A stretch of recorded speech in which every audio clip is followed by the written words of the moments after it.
Welcome to all the people in Geelong that like to get around on bikes. Today I'm going to try to negotiate the Shannon Avenue Bridge where it crosses the Barwon River. Geelong has a great network of paths that run along the Barwon River. There are a few paths along both sides for about 10 kilometres. There are a few bridges to get across the river, and Shannon Avenue Bridge is one of them. Shannon Avenue is a busy crossing as it is one of the main bridges linking Highton, Belmont and Wandana Heights to central Geelong. The next bridges are 2.5 kilometres in either direction. Let's start by heading south over the bridge. There is only a path on one side and carries pedestrian and bike traffic in both directions. The road is too narrow and cars moving too fast for anyone except the most confident of cyclists to use, so the large majority of people ride along the path on the side. The path is quite narrow and there is a large drop-off down to the road with fast-moving cars on it.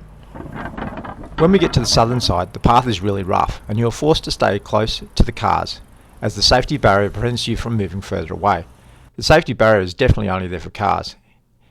Any car coming off the road would have to plough through pedestrians and bike riders before the barrier would have any effect. I would have thought it would be better to have the safety barrier on the other side of the path to keep cars on the road and protect pedestrians and cyclists from cars, but I'm no traffic engineer.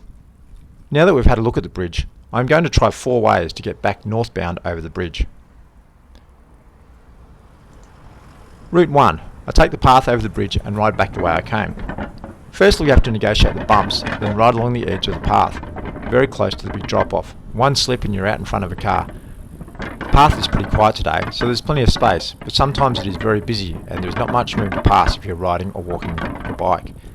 It is pretty nerve-wracking crossing with young kids. Well, we've reached the other side. It would be good to have a proper separation between the road and the path.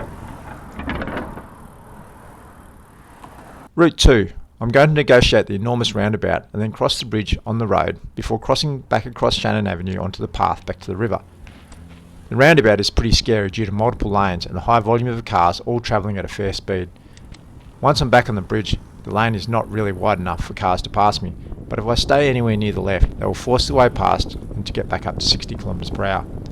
I make sure I ride just far enough out to prevent passing, and then move to the right to show that I'm turning onto the shared pass.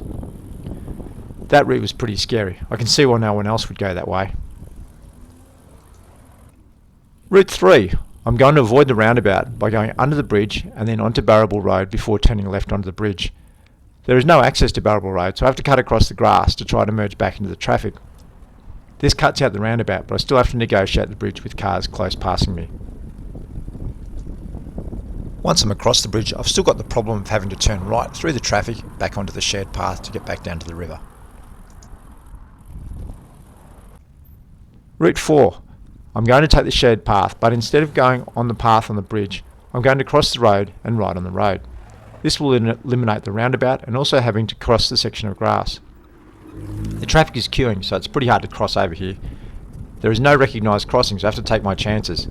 Again, I have to watch for close passes as I cross the bridge and turn right across the double lines to get to the shared path. Not a good experience either. This feels like a real inhibitor to active transport as there is no pleasant way to get across this bridge. The nearest bridge to the east is 2.5 kilometres and has no cycling sign on it.